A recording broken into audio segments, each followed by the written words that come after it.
Here we go.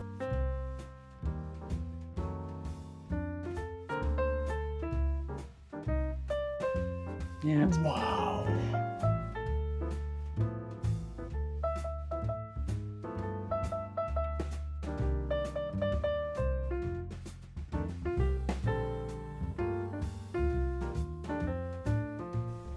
Well, hey everybody, this is Bill with Live Simple, Live Free, and welcome to part one of my Debt Elimination Wealth Building Seminar.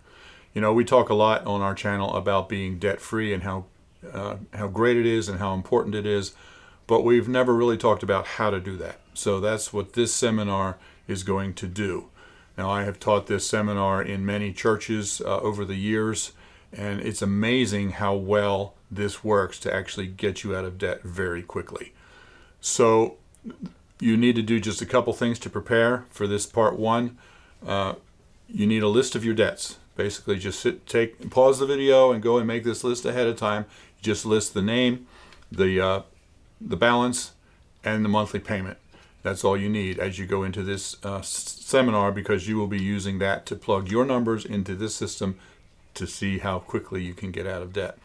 Now, I taught this recently at our local church, and I videoed it, and it was a 3.5-hour seminar. So what I have done here is I've broken it up into 4 videos for you guys, so it'll come over the next 4 days.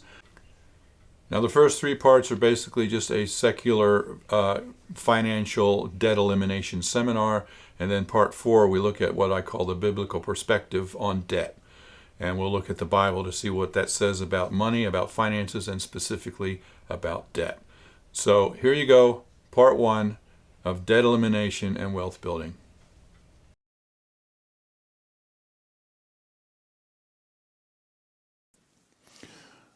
Okay, welcome everybody. My name is Bill Keller. I guess most of you know me. My wife is Elizabeth here. I want to welcome you to our debt elimination and wealth building seminar. You know, debt is pervasive in our society. Everybody has debt, and it's basically understood that debt is just a way of life, right? It's not only acceptable, it's expected that we're going to have debt. And we're taught that basically from childhood all the way through, especially through advertising. But there is a better way. You know, we are taught that we can live a better life by using credit to get the things that we want. But the reality is credit actually destroys our financial future, and you can live a better life if you don't ever use credit.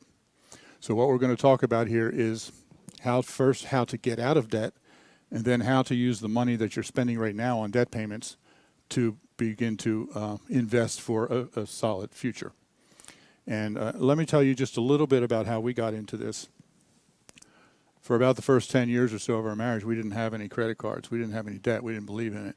Somewhere along the line, we got our first little credit card, and that was the end. Next thing we knew, a few years later, we had more credit cards than I wanted to admit, and most of them were approaching the limit. And somebody introduced me to this information, to this seminar, and I have to say that it absolutely changed our life. I applied the principles that I'm going to teach you to our finances. Oh, I forgot to mention, this system will actually teach you how to get out of debt, completely out of debt, including your mortgage, in 7 years or less. If you take the average amount of American income and the average amount of debt and you plug it into this system, completely debt-free on average about 7 years. So generally it takes 2 to 3 years to get out of debt, of all of your consumer debt, your credit cards, your cars, all that kind of stuff, and then you work on your mortgage, and you can knock that off in 4 or 5 years. I was a contractor running a construction business with my parents, a family business that had been well established for 30 years. And the business went belly up overnight. In 2007, we built 9 houses. In 2008, we had 0. Just like that, it was gone. And we owned our home. We owned our home. The bank owned it. We also had 3 rental properties, and the rental properties were going to be our long-term retirement. But all 4 of the houses that we owned were mortgaged to the hilt. And the the rental properties, the mortgages were being paid by the renters, which is a great deal if you can set that up because you don't have to have additional money. The renter is buying the house for you. So we had those houses for a couple of years. Everything went well. And then the crash happened. My business disappeared. We couldn't pay our own mortgage. At the same time, all three of my renters ended up unemployed, and none of them could pay their rent. And it took me a couple of months to go through the process to have them evicted, and then it would be a couple months more probably for me to get another renter in there. And by then, 4 houses, no payments on them. There's no way we could catch up on any of them. So the bottom line is we ended up losing all 4 houses to foreclosure. So I found out firsthand what debt can do, because we had a good, solid-looking future as far as our investments and everything for the future for our retirement. And overnight, it was all gone. And we got kicked out of that house. I was unemployed for quite a while, and we were just this far away from being totally homeless and living in our car because I had no income. She still had income, but it was only about 40% of what, I made like 60% and she made 40% of our household income. So God very miraculously provided us $10,000. And yeah, it was an absolute miracle that this cash came in, and if I had another 45 minutes, I could tell you that story, but I don't. But with that money, we were able to find a piece of property. It was a tiny little piece of property, 50 feet by 100 feet, and it had an old ratty RV travel trailer sitting on it that was not livable. It was disgusting. And we were able to buy that thing, and we only had, from the money that God provided after closing and all that, we had, what, $200? And we even tithed on it. It just got Yeah. so good. We had $100 left. We had $100 left from the money that God provided, but the thing was still disgusting. And then through some more divine intervention, the Lord provided several thousand more so that I could renovate that little trailer. Our goal had been to tear the trailer down and put on a mobile home, but then we realized we didn't have the money to do that.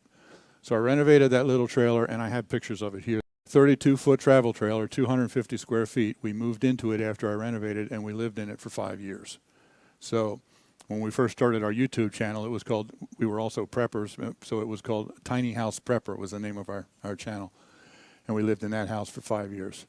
Now, I was unemployed for a while, and then the only job I could find was as a truck driver. So I drove for 8 years with Swift over the road and 70 hours a week. But we immediately started applying. We continued to apply the principles that we learned here. And once our income increased, we could have gotten out of that little tiny house. We could have gone and rented something or whatever. But we decided to stay in that little house and save. So we were able to save for 5 years. And then when we moved down here to Virginia a year ago, we took all of the savings that we had saved, plus the money that we got from selling that little place, and we got a lot more for it because I had renovated it. And those two together, we were able to buy a house here with a very small mortgage. And now we're continuing to apply these principles, and we are paying huge payments on our mortgage, and we can do that because we have no other debt. No other debt. So we're doing like triple or more payments. And it looks like that we've been here just a year, and it looks like we're probably going to have that house paid off in January, hopefully. So we will once again be debt-free after just 1 year here, and in this house that's 900 square feet, 3 bedrooms, acre and a third, and we love it there. And yeah, and now we have room for my father because before we didn't in that little tiny house, and my dad is almost 90. He needed us. So that's what it has done for us. It has gotten us out of debt. It has, even though we lost all 4 of our houses, we are now 12 years later from the crash. Has it really been that long? Wow. We are now, within a couple months, we'll be debt-free again, and we own a home. When we lost the business, we lost all the houses, and I was about, 50, and I thought that retirement was not going to be possible for me. But anyway, so this has been amazing. So that's my story of how we got into it. And then I started teaching this seminar, actually, in Pennsylvania. We were in Assemblies of God, and I started teaching this seminar in Assemblies of God churches all over Pennsylvania, and I did that for a number of years. So, but when I did that, I had PowerPoint. Anyway, so the traditional debt model, the way most people think about debt, and this is where I really wish I had a graphic for you, but it's pretty much understood that debt is acceptable as long as you keep it under control, right? You got to keep your debt manageable. So people would come to me and they would be way too far in debt, and they would want to get out of debt. But okay, so they have a 30-year mortgage. They've been in the house 2 years, so they got 28 years left on the mortgage. So their idea would be that they want to get out of this excessive debt and bring it up to the point where it's manageable. And they're not talking about eliminating debt, they're just talking about making it manageable. And they figure that, 28 years later, the house will be paid for, and they'll be out of debt, and they'll be able to retire with no debt, no issues. But that's not what happens, because they still have the mentality that debt is okay. And several things happen. First, average American sells his house and buys a new one every 7.2 years. So that means every time they do it, basically they get another 30-year mortgage, and it just keeps going on and on and on. And also, because they're used to living with a certain amount of manageable debt, they never stop doing that, and they never get out of debt. And they never, when it's time to retire, they can't, because they still have too much debt to pay. They can't. They have debt payments that are just. Anyway, so the system that I'm going to teach you, take the same 28 years left on the average mortgage, and you apply this system and you get out of debt, completely out of debt, not just get to the point of manageable debt. You get completely out of debt in 7 years. And then think about it for a minute. If you're making mortgage, or if you're making any kind of debt payments, add it all together in your head, just mortgage payment, all of your credit card payments, car payments, maybe student loans, all of those kinds of things. How much are you paying every month on your debt? For most people, it's anywhere from $1,500 a month to $3,000 a month. If you were completely debt-free, right now you're already spending that money. So once you get debt-free, you don't then go hog wild and expand your standard of living. You keep spending that same money that you were spending on debt, but instead you invest it. And if you can invest several $1,000s a month, by the end of that 28-year mortgage, when normally the other way it would have just been paid off, instead you have a nest egg worth $1.2 million.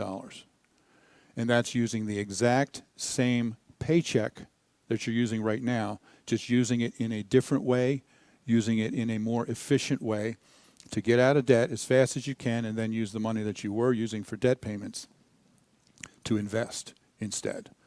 So that's just kind of an overview of the whole thing. And so we're going to spend the next couple hours talking about the details of how all of that works. So here's our system. First, get out of debt, completely out of debt, everything, including your mortgage. And then after you're out of debt, then you invest. You take the money that you were spending on debt payments and you invest. Now, this is not an investment course. I'm not here to tell you the best thing that you can do to invest your money. Other people are much better at that. I don't know much about that, to tell you the truth. What this is about is to help you free up the money that you need to be able to invest. Almost everybody knows they should be investing, and very few people have the money to do it. So if you can eliminate your debt payments, then you're going to have the money that you need to invest. Okay? Does that sound good? Okay. So what is the American dream? You hear a lot about the American dream, right? A secure job until you retire.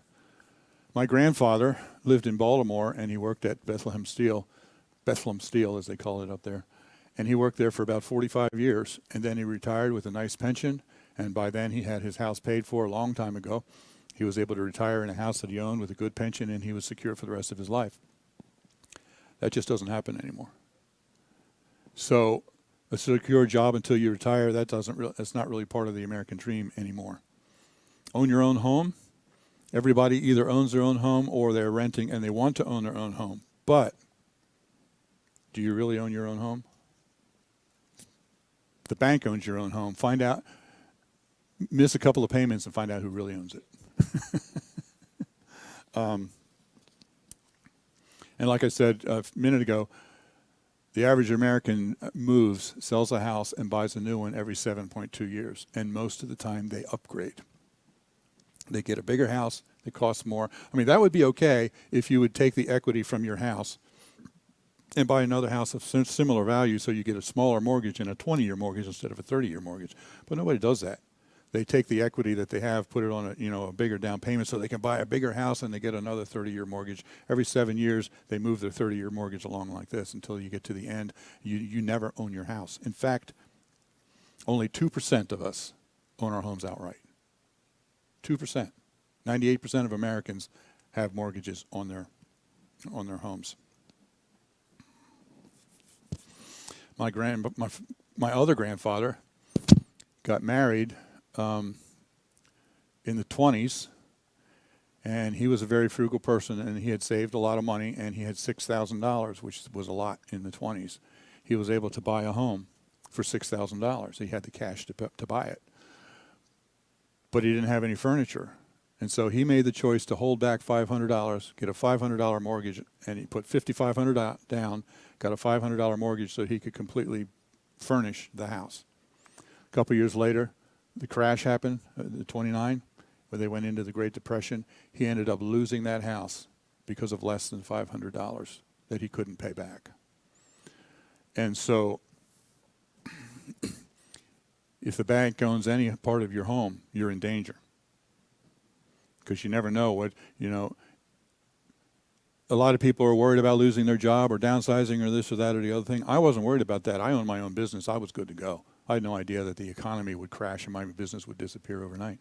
You just don't know. Retire comfortably, an American dream, be able to do things like visit the kids, have a summer home by the lake or down by the beach, something like that. These are all things that we think about, the American dream. What is the true definition of financial freedom? In order to do a lot of these things, you have to have financial freedom. The true meaning of financial freedom is that you are financially dependent on no one. You're not dependent on a job. You're not dependent on the government. You're not depending on anyone else. You're only dependent on your own resources. And that happens when you get completely debt-free and you build enough of a nest egg in your investments that you can rely on that and you don't have to depend on a job. And you go to work because you want to, not because you have to. And if you don't want to, you can quit that job and just live off your investments until you find a job that you like and you work because you want to, not because you have to. So how would you define financial freedom? If you had if money wasn't an issue and you weren't forced to work a 60-hour-a-week job that you didn't like or whatever, what kind of things would you do? How would you spend your money or your time, or what kinds of things would you invest in? Any thoughts? Yeah. Absolutely, more money into your church, yeah. That's a biggie that I'm going to be talking about in a minute, yeah. Any other thoughts? I love to travel. Yeah, we do that too. We love to travel. In fact, we have a job where with YouTube, where we end up traveling quite a bit, and that's actually job related, but we love it. And I was in the Army for 24 years, and we've lived all over the world in different places. We were in Germany for 3 years, and so we love to travel. So, yeah. Any other thoughts?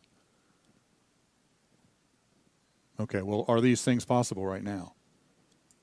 And would they be if you were completely debt free? Yes, they would. Absolutely. Now, I did this seminar, like I told you, quite a while ago, and some of these numbers I have updated for this. Some of them I couldn't find the numbers to update. So some of these numbers I'm going to give you right now are a little bit old, but the principles still stand, okay? When I did this, the average income was $47,000, a household income, $47,000. Now the average household income is about $65,000. So we want to raise these numbers a little bit. But out of every 100 people who reach age 65, first of all, 25 are dead, 25 don't make it. So, okay. And then 20%, I'm going to move these numbers up a little bit. 20% have incomes under $16,000. and that's bare subsistence. You have to have government, assisted housing and all kinds of stuff. 51% have incomes between 16 and 45,000. Now just remember, the average income is 65,000, and if you still got debt and you try to retire on 45,000, you're not going to make it. You're not going to be able to pay your debts. Only 4% of people at 65 have retirement income of over $45,000. That's where you want to be. But only 4% of Americans reach that. So basically, whatever we're doing as a society, it's failing for 96% of us. And that's why you see, sometimes very old people that should have been retired a long time ago working as greeters at certain big stores and things like that. I knew a man who was well into his 70s and still doing construction work. He should have retired a long time ago, but he couldn't. Telling you it worked. Mm-hmm. That's amazing. Yep. We're better off financially right now than we've ever been in our entire life. And 12 years ago, I was despairing of retiring because we had lost everything. And that's because of what this system has done. So, okay, so I gave you some paperwork here. Look at it's probably the top one. It says Table 1, monthly savings required to reach the financial goals. You see that? Okay. So if you look on the left-hand side, if your annual income goal is 50,000, where I have it in yellow there, in order to do that, you have to have a nest egg of $834,000. And then let's say you have 25 years to retire. If you were 40 and you wanted to retire at 65, then you have 25 years. So you go over and you see 25 years, you have to invest $1,331 a month. Very few people can do that when they're full of debt. You can look at this chart and see how many years left until you want to retire and what you want your retirement income to be. And then that'll tell you how much you need to invest every month in order to reach that goal. When you say invest, are you talking about putting in a 401k or saving up for an IRA? Well, Or you're talking about like playing the market? Well, like I said earlier, I'm not really talking about the best way to invest. I'm just showing you how to get the money to be able to invest, and then there are many other people. Real estate, 401k, stocks, there are many different ways to invest. And that's not what this is about, and I don't have much expertise in that area. When you use the term invest, it could be I will explain a lot of that as we go along. But basically, there are many different investments out there where you can take some cash and invest it into something and get an average return of 10%. Financial planners can help you with that more than I can. So once I free up the money so that you have the money to do that, then you can, look for the expertise to help you know how to do that. But this assumes that you're getting an average of 10%. And the stock market goes up and down and up and down, but over the past 100 years, it's averaged about 10% return. So does this give you an idea of how much you need to invest on a monthly basis in order to reach your goal? So how's it going with that? Let me ask you something. If you were completely out of debt, would you be able to do that? So that's the goal, okay? Get yourself completely out of debt first, then you start investing this amount, and you can reach your goal. And it works because you are investing so much more than you could when you're full of, when you have loaded down with debt. So, did you know that you are already a millionaire? If you earn $25,000 a year for 40 years of your working life, that's $1 million. When I first heard that, I thought, 25,000, I make a lot more than that. But then I started thinking, what was I, 45 years ago, 42 years ago when I first started working. My first paycheck, I joined the Army, my first annual paycheck was about $7,000. And I remember we were in Germany, and we'd been married for a couple of years when my income hit $10,000 a year, and that was amazing. So when I look back over my life, I realized I probably averaged about $25,000 a year. So I've made it over $1 million in my life. So the question is not so much how much you make, it's how much you keep. So where does it all go? Well, first of all, 30% to 50% goes to taxes. And I'm sorry, there's nothing I can do about that. But then beyond that, 20% goes to the home mortgage interest, not the principal, just the interest. 20% of your lifetime earnings is going to go to interest on your home. Another 10% goes to other interest that you're paying on credit cards and different things like that. So that's 30% right there that you're wasting on interest. That leaves only 20 to 33% for you to actually live on. That means $8,200 a year, $687 a month, $159 a week to live on after you pay all of your debts and your taxes and everything else. It's no wonder all of us are using credit to, to live on. And when you get to the point where you're using credit card to buy your groceries, and I've known people that are in that situation, it can be really desperate. So what we want to do is eliminate that debt so that you can use the interest to live on and to invest. Is it making sense? Okay. Okay, did everybody bring a list of your debts? Only you are going to see them. No one else will see them. So you have a piece of paper called Calculating Your Debt Payoff Priority.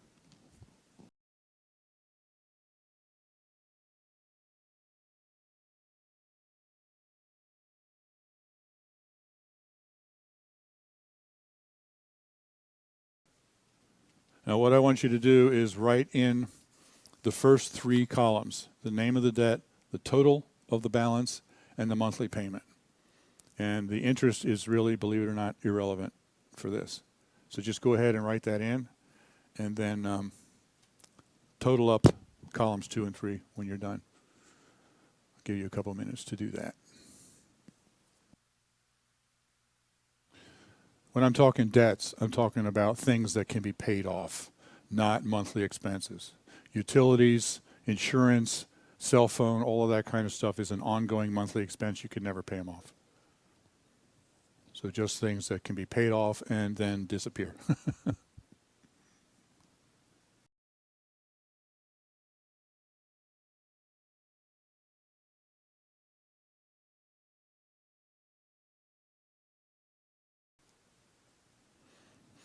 Now what we're doing right now is just going to give you a very rough estimate of how quickly you can get out of debt, and then we'll take a break, and then we'll come back and we'll look at more detail, and we'll give you a plan that you'll know the exact month when you'll be able to be debt-free. I just wanted to tell you a little story while we're waiting here. Go ahead and keep doing what you're doing, but she just reminded me of this. When we were doing this seminar before, one of the first ones, of course, that we did was in our own church before I started going to other churches. And a couple years later, there was a guy that came up to me who told me that he had been in the seminar, which of course I didn't remember because we had a pretty large group. But he was so excited because he had had a lot of debt. He had had his home, and he had had a second house as a rental property. And he said that he was completely out of debt, including his home and his second mortgage. His second house was all completely paid for in just a couple of years. It blew my mind how fast he did it. And he was so excited it completely revolutionized his life. The interesting thing is the more debt you have, the faster you get out of debt. And that doesn't make sense until you... What we're going to do is what's called a roll-up system. You pay off one debt, you take that payment, add it to the next. So the more debt you have, you get to the end and you're paying $5,000, $6,000, $7,000 a month, into debt because you're rolling it up. So when he got his first house paid for, he was able to take all of that and apply it to his second house, and he got out of debt very, very quickly. Okay, are we all pretty much done here? Okay, so we got this going now. Let me turn this on. Okay, so you've got the first three columns done and the balances. We're not going to do the other columns yet, but we're going to go down below and look down below. So you want to look at B, below, my accelerator margin. Now, if you talk to a financial planner and you're doing it the conventional way, one of the things they're going to tell you is that you need to start saving. You pay yourself first, they say. Pay yourself first. 10% of your income, you should pay yourself first into investments. Well, I agree with them, but when you pay yourself first, you don't apply it to investments. You apply it first to debt payoff. And I'll show you later why that's important. So that amount that you're going to use to accelerate your payments is called your accelerator margin. And so I want you to write in that number, 10% of your gross monthly income. Now, I know the first question is, where in the world am I going to get an additional 10% in my income? It's not possible. Don't worry about that at this point. I will show you where you can come up with that money, okay? What I want you to do right now is just write in that 10% of your income, just so you can see what's possible if you work the system the way we're talking about. And then I'll show you where to get that money later. Yes, monthly, gross monthly, yes. Of course, these are all, you can fudge the numbers or change them however you want to when you actually start applying it, but yeah, start with the gross. Okay, so you got your accelerator margin figured out. Now, then what you're going to do is you're going to fill in C, your total accelerator margin, and it is the balance of column 3 plus B, your accelerator.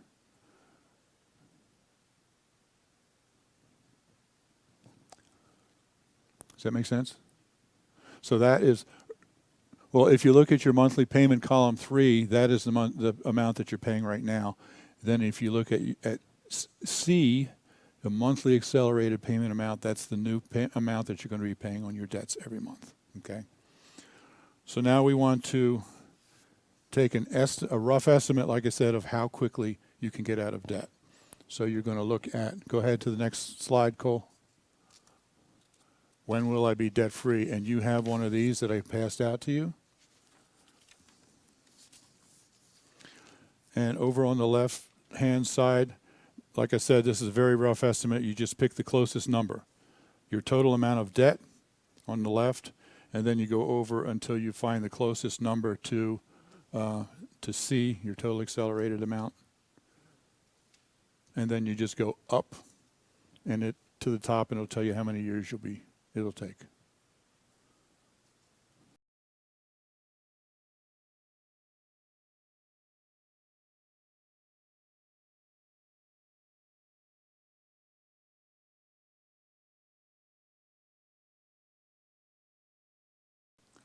What kind of numbers are getting? How long is it going to be for you to be debt free?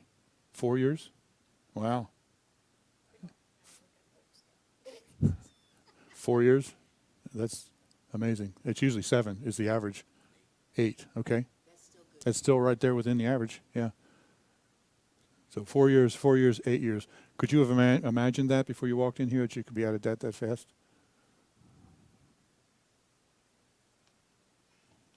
Okay. Then you're debt free, right? Okay. You ready to go? Then you're debt free. Then you can start investing your money.